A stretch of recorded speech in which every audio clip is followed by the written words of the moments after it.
grava nas tábuas da onde? Do teu coração. E só vai acrescentar coisas que nunca se acrescentou na tua vida. Quem já achou Provérbios capítulo 3, diga amém. Pastor, como é que Deus vai me dar uma saída nesse jejum? Versículo 5 é a primeira coisa, grifa na sua Bíblia. Diz: confia no pastor. Não?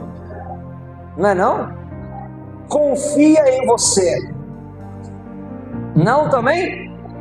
Confia no seu patrão, no seu salário, no seu vizinho, na sua casa, no seu carro, no que você tem.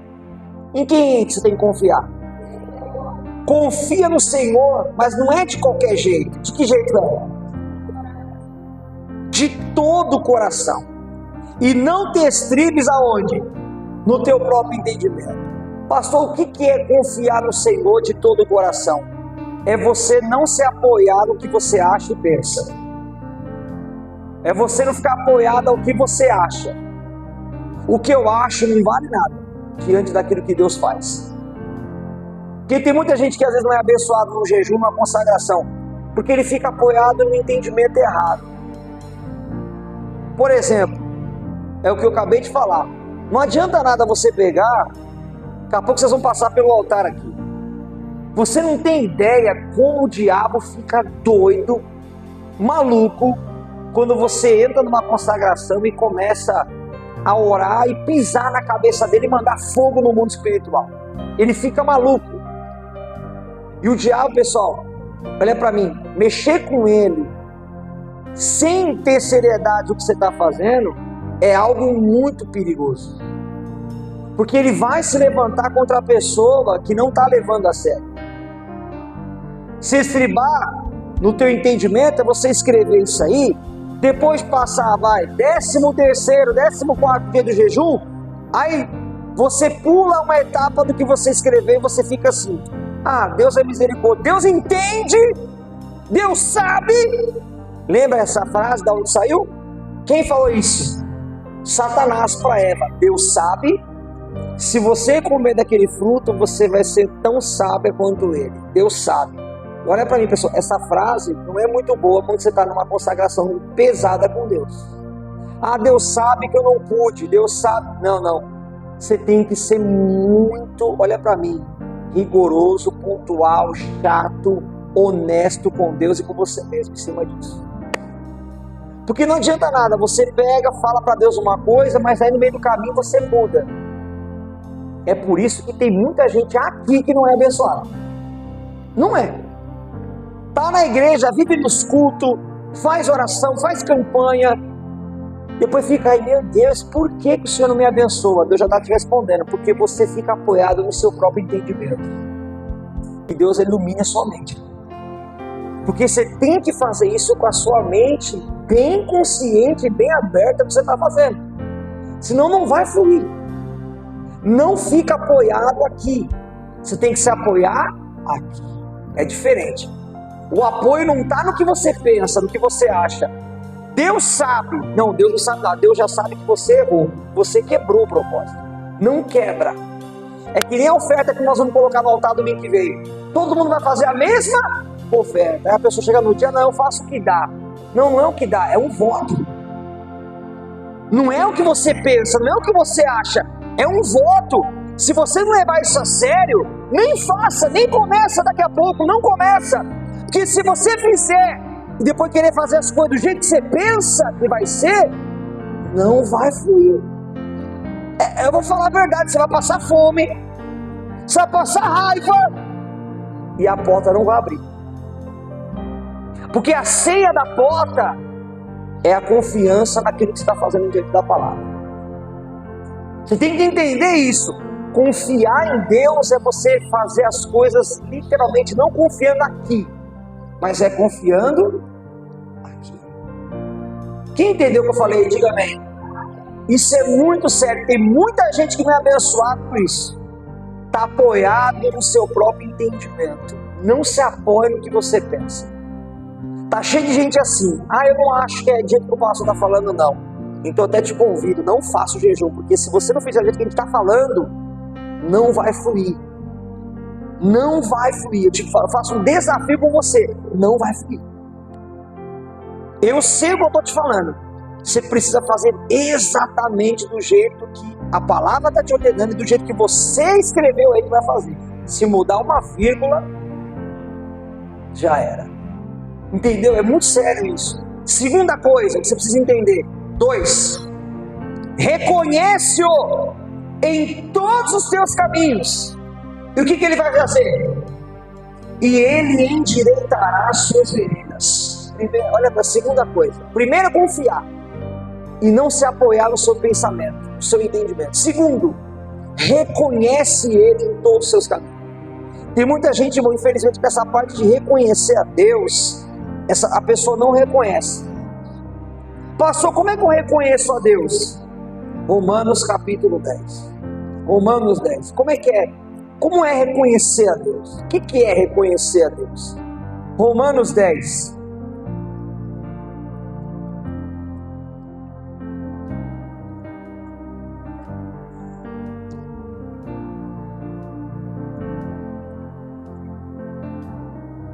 O que é, pastor, reconhecer a Deus? Eu reconheço a Deus com duas coisas. Com duas coisas. Com o que eu reconheço a Deus? Com a minha boca e com as minhas atitudes. Quem me ouve, diga amém. Ele fala, reconheça o Senhor em todos os teus caminhos. Como é que eu reconheço a Deus, pastor Ângelo? Com a minha boca e com as minhas atitudes. O Daniel, ele foi parar dentro da cova, sim ou não? O leão matou ele? A sentença dos homens teve poder contra o Daniel? A cova teve poder contra o Daniel? O diabo teve poder contra o Daniel? Por que não teve? Daniel reconhecia a Deus. Daniel, olha, pastor Ângelo, ele não mudou de atitude em nenhum momento, mesmo depois do decreto. Por que ele não mudou? Porque ele sabia o Deus que ele servia. É igual o Sadraque, Mesaque e Abednego foi parar dentro da cova, lá dentro da fornalha de fogo. A fornalha matou o Sadraque, Mesaque e Abednego, e o rei ainda falou na cara deles, eu quero ver quem é o Deus que vai livrar vocês das minhas mãos. O Sadraque responde assim para ele, o rei, eu não preciso te responder sobre esse negócio. E o Deus que eu sirvo é o Deus que pode me livrar da sua mão. Quer dizer, ele reconheceu a Deus. Ou seja, tem muita gente que, infelizmente, na hora de reconhecer a Deus, não reconhece. Por exemplo, Deus te dá uma bênção, Deus te dá uma vitória. A pessoa que reconhece a Deus, primeira coisa que ela faz, eu não vou ficar em paz enquanto eu não chegar na igreja e dar meu testemunho, porque o meu testemunho glorifica a Deus. E quando eu conto meu testemunho, eu estou reconhecendo que foi Deus que fez aquilo na minha vida. Mas tem gente que, meu irmão, na hora de dar o testemunho quer dar. Recebe um monte de bênção por aí, vai ficar caladinho. Não conta para ninguém. E quando conta pelos cantos. Não publica. Aí eu pergunto, que interesse Deus vai ter de dar uma saída para você, de dar um testemunho, se você não vai reconhecer Ele? Você não vai glorificar Ele? Você não vai exaltar Ele? Reconhecer a Deus é com a boca, é com a atitude, com a ação. Romanos capítulo 10. Quem achou, diga glória a Deus. Diz assim, no versículo, vou pegar aqui o versículo 8. Diz assim, a palavra está junto de ti. Aonde, pessoal, que a palavra está junto de mim? Na tua boca e aonde também mais? No teu coração. E essa é a palavra da fé que pregamos, a saber, se com a tua boca confessares ao Senhor Jesus, e em teu coração creres que Deus o ressuscitou dos mortos, levanta a mão e receba aí. Serás o que, pessoal? Serás o que, igreja? Visto que com o coração se crê para a justiça, e com a boca se faz confissão para onde? Então o que glorifica a Deus é o meu coração ligado à palavra, é confiar em Deus de todo o meu coração e não me estribar em entendimento nenhum, e eu com a minha boca reconhecer que Jesus Cristo me abençoou, que Jesus Cristo me libertou, que Jesus Cristo me abençoou. Não é tão bonito reconhecer a Deus? Sabe o que é reconhecer a Deus? É chegar e falar para as pessoas assim: olha, não era nada, eu era um Zé. Olha, eu sabe onde eu estou hoje? Eu estou numa empresa boa, hoje eu estou bem. Mas por que eu estou bem? Não é mérito meu. Eu não tenho nem estudo, eu não tenho nada. Eu estou ali porque foi Deus que me colocou. Eu estou reconhecendo a Deus. Eu reconheço que se eu cheguei onde eu cheguei, e eu estou onde eu estou, porque foi Deus que me colocou. Foi Deus que me deu. E eu com a boca aberta, eu tenho o prazer de testemunhar. Quando eu estou fazendo isso, eu estou reconhecendo a Deus. Tem muita gente que infelizmente nessa parte de reconhecer, não reconhece a Deus. Fica aí, ó, com a boca fechada. E Deus mandou falar nessa madrugada para vocês: boca fechada é destino fechado. Repita: boca fechada é destino fechado. Se você ficar com a boca fechada, o destino fecha também. Você não vai encontrar saída. Você não vai encontrar solução. O que é destino? Saída, solução. E é esse o propósito desse ano. Deus vai lhe dar uma saída. Deus vai lhe dar um destino. Levanta a mão aí, para ver se você está com uma área da sua vida parada, áreas da sua vida travada, áreas que não vai para lugar nenhum, áreas que não está acontecendo nada. Mas Deus falou no meu coração: vai ter um destino, vai ter um desfecho, vai ter um final. Não vai ficar do jeito que está. Quem está recebendo o que eu estou falando, diga amém. Diga assim para o diabo, diga: não vai ficar do jeito que está. Diga: vai ter um final. E eu reconheço que é Deus que vai me dar uma saída. Tomou posse aí, diga glória a Deus, pessoal. Quem tomou posse, diga amém, Jesus. Não faça, olha pastor, o que esses fizeram. Lucas capítulo 17. Não faça isso aqui não, isso aqui não é exemplo para nós não, ó. Isso aqui é só um exemplo para você entender. Lucas 17. Lucas capítulo 17, 11, versículo 11. Lucas 17, 11.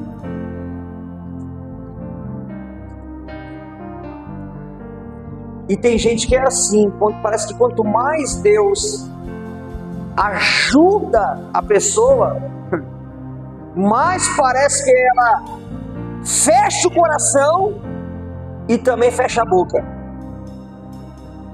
Ela não sabe, não tem o coração aberto para reconhecer e a boca aberta para glorificar a Deus. Quando Deus começar a te dar a saída, levanta a voz e começa a glorificar Ele. Começa a exaltar Ele.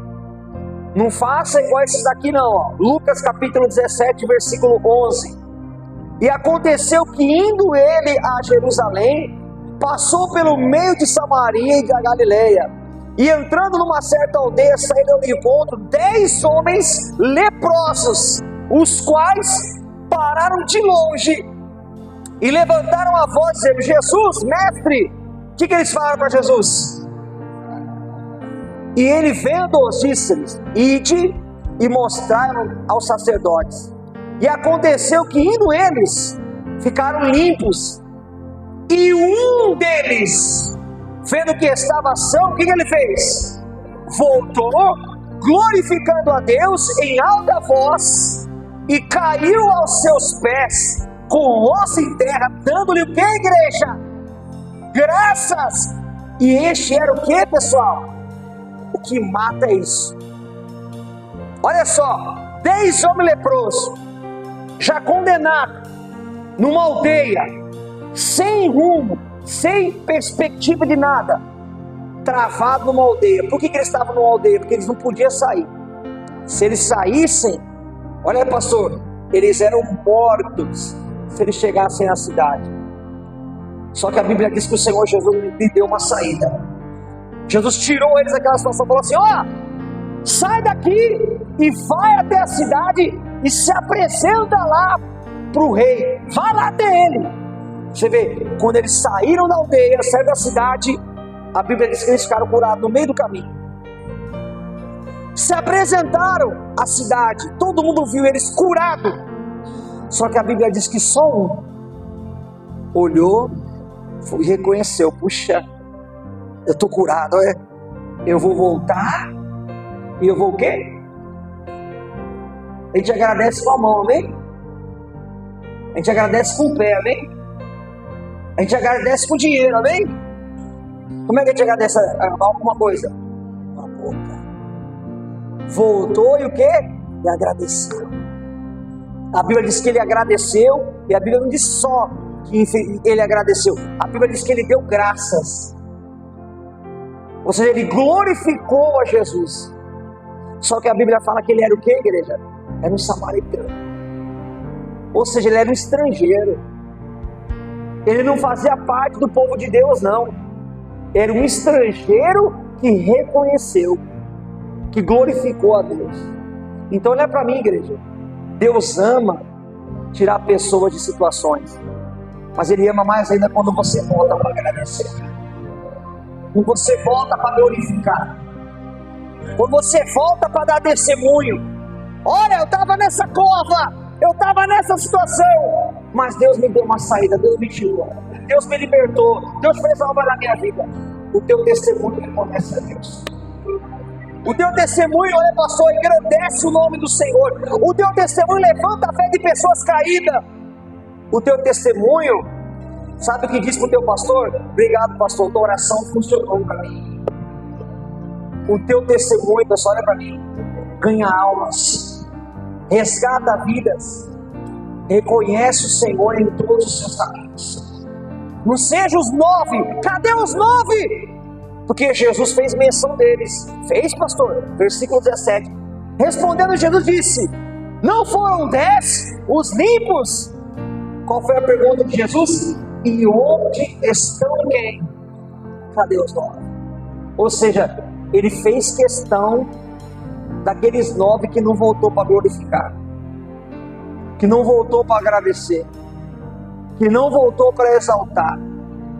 Aí eu pergunto: que interesse o Senhor tem em tirar você dessa situação, tirar você dessa cova, para você não agradecer, para você não glorificar, para você ficar de boca fechada, para você ficar depois pensando dentro do seu coração, se estribando o teu entendimento? Ah, fui eu, a minha sabedoria, eu consegui fazer isso, fui eu. Não, a pessoa que ela reconhece a Deus, ela sabe, não foi ninguém, foi Deus.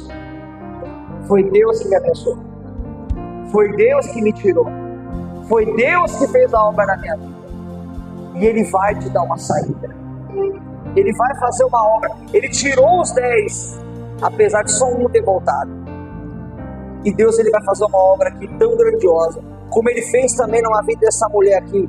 Vira umas folhas para trás aí, no capítulo 7. Abra aí, olha que lindo isso aqui. Capítulo 7, nosso Senhor Jesus é perito, pessoal, em abrir caminho onde não tem caminho, abrir cova. Ele é perito em fazer a obra. É só confiar e reconhecer. É confiar e o que, igreja? Reconhecer. Aponta para o seu irmão para abençoar e falar para ele assim: confia de todo o teu coração e não se apoie no seu entendimento. E fala para ele: reconhece Ele em todos os seus caminhos. Levanta a mão para o altar e Ele vai endireitar todas as veredas. Ele vai endireitar o caminho que não tem caminho. Levanta a mão, receba, vai ter um caminho. Quem está torto, Ele deixa reto. Quem está precisando de cura, Ele vai dar cura. Ele vai dar uma saída. Quem está recebendo, diga: eu recebo. É igual o caso aqui, Lucas capítulo 7, quem achou, diga amém. Versículo 11: e aconteceu, pois, depois ir ele à cidade chamada Naim, e com ele iam muitos dos seus discípulos, e uma grande multidão. E quando chegou perto da porta da cidade, eis que levavam um defunto, tá esse defunto mesmo, Pastor, ele estava morto, Mortinho da Silva, filho de um único de sua mãe, que era viúva, e com ela ia uma grande multidão da cidade. E vendo-a o Senhor, moveu-se de íntima compaixão por ela e disse-lhe, o que ele falou para essa mulher? Não chores. E chegando-se, tocou no esquife, que é o caixão, né? E os que levavam pararam e disse, jovem, eu te digo, levanta-te. E o defunto fez o quê? Assentou-se e começou o quê, igreja? A falar. E entregou a sua mãe, e todos se apoderou o temor e glorificavam a Deus, dizendo, um grande profeta se levantou entre nós, e Deus, o que ele fez? Visitou o seu povo. Eu estava lendo essa passagem. Eu vou falar uma coisa para você. Olha que forte. Já estava tudo preparado. Já estava uma procissão. A cidade toda ali com aquela mulher. Uns carregando o caixão do único filho que ela tinha. E ela já era viúva. Já era desamparada de marido. E o filho morto no caixão. A cidade toda caminhando em direção ao sepulcro. Vamos falar a verdade. O destino já estava o quê? Traçado. Tinha como acontecer alguma coisa diferente numa situação como essa? Tinha. Era dali para debaixo da terra. E todo mundo consolando ela. Mulher, não chora. Jesus, ele vai de encontro à multidão. E quando ele chegou na frente daquela procissão toda, levanta a mão. Receba essa palavra. O Senhor deu uma saída para a viúva de Naim. Mulher, não chora. Quando ele tocou no caixão do filho dela, o filho dela levantou e começou a falar. Quer dizer, o rumo dele era o velório, era o enterro. Mas o Senhor, o que ele fez? Ele deu uma saída. Porque o Senhor visitou o seu povo. E Deus falou no meu coração que Ele vai nos visitar com grande saída desse tipo de vida. Eu vou cobrar de Deus, porque eu vou ver esse Deus acontecer na sua vida. Deus, grava isso, Ele vai te dar uma saída. Se acredita, dá uma linda salva de palmas bem forte para Ele. Dá uma linda salva de palmas, porque diga a Ele toda a honra, a Ele toda a glória, e a Ele todo o louvor. Quem crê, diga eu creio.